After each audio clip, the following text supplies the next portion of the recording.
Agora, nessa reta final de campanha, muitos assuntos que poderiam ter sido explorados antes, vêm à tona agora nessa reta final de campanha. E um deles é o fato do candidato pelo PSB à Prefeitura de Goiânia, Wanderlan Cardoso, não ter explorado muito bem o apoio que ele tinha recebido aí do governador Marconi Perillo. Não ter explorado muito bem o que o governador Marconi Perillo fez na capital. Isso é uma coisa, Vacil, que vem até certo ponto deixando chateado muitos integrantes da cúpula do PSDB. Faltou mesmo o Wanderlan ter explorado isso? Olha, essa é a opinião muito forte dentro da própria estrutura do governo. Wanderlan ganhou muito com o apoio do governador em termos de estrutura. Passou a ter uma estrutura de campanha que não teve em outras candidaturas. Isso daí foi um ganho adicional. Muitos, inclusive, acreditam o crescimento dele, e hoje ele está disputando com o Íris o segundo turno, o fato de ter essa estrutura a favor dele. Poderia ter tido mais, que era assumir de vez a aproximação com o governador Marconi Perillo para colher o bônus.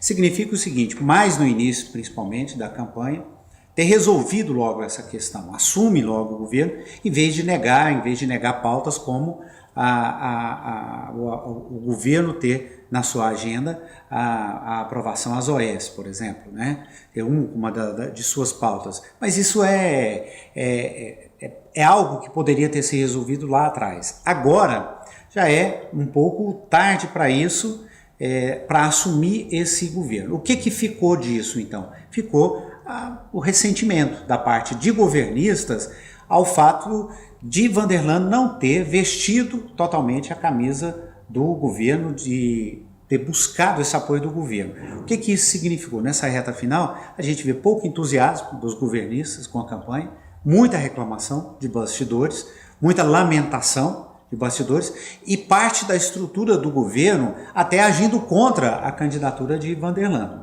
Pode-se falar desde sabotagem até má vontade em relação a Wanderlan. E aí a gente chega na questão do fogo amigo, o que muitas vezes destrói, derruba uma candidatura, não é o inimigo. Para esse, normalmente o candidato, uma estrutura está preparada. Agora, para o fogo amigo, aí cria dificuldades. No caso de dar certo a candidatura e Wanderlan ganhar, ele está enfrentando, além do adversário, toda essa estrutura, essa má vontade do governo.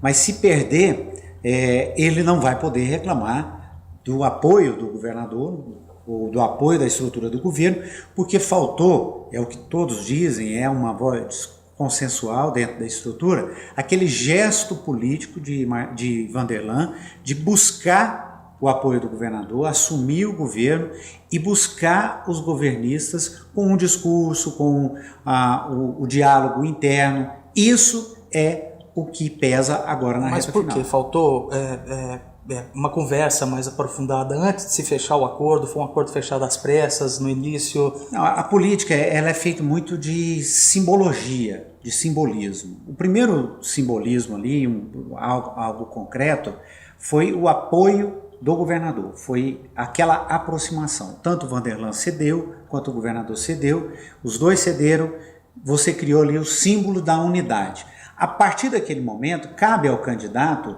ir mais a fundo, fazendo o quê? Diálogo, conversa, aprofundando essa aproximação que foi iniciada naquele gesto de anúncio do apoio do governador.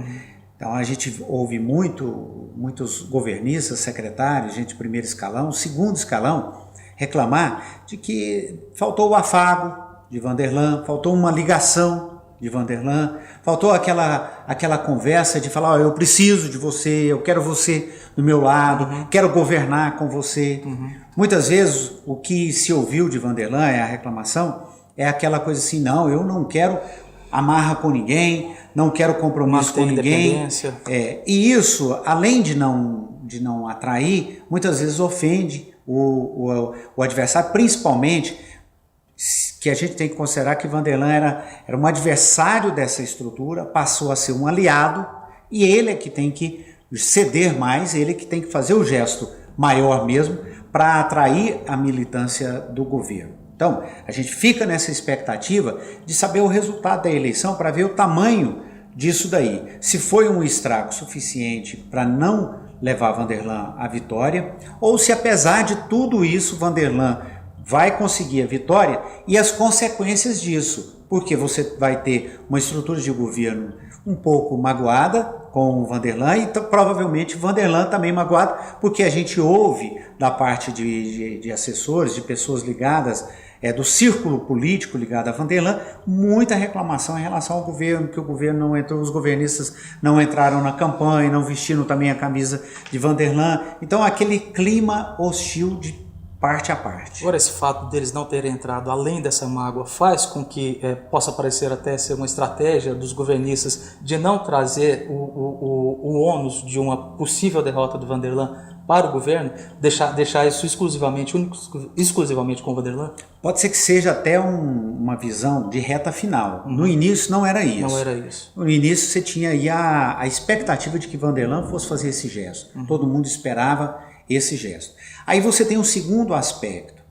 Quando o Vanderlan não faz esse gesto e começa a desagradar, ele dá motivo para alimentar uma disputa natural dentro da base, que é uma disputa de poder interna, que são aqueles pré-candidatos a governador em 2018, os pré-candidatos ao Senado. Você tem uma disputa entre, por exemplo, PSD e PTB com a senadora Lucevânia, que é presidente do PSB. Você tem Jovair Arantes também sinalizando para um lado, Wilder Moraes, aliás, sinalizando para outro lado. Então, toda essa disputa, ela vem à tona e ganha força.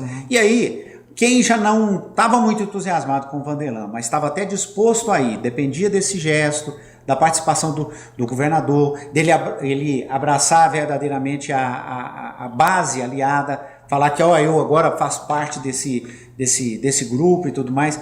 Quem não viu nada disso, aí tem mais um motivo para não alimentar uma candidatura que depois pode ser um adversário interno na luta pelos espaços de poder para 2018. Esse é o clima de Vanderlan nessa reta final. Então, dentro desse clima que você continua acompanhando aí, essa reta final das eleições em Goiânia e também na cidade de Anápolis, dentro do Pauta Goiás.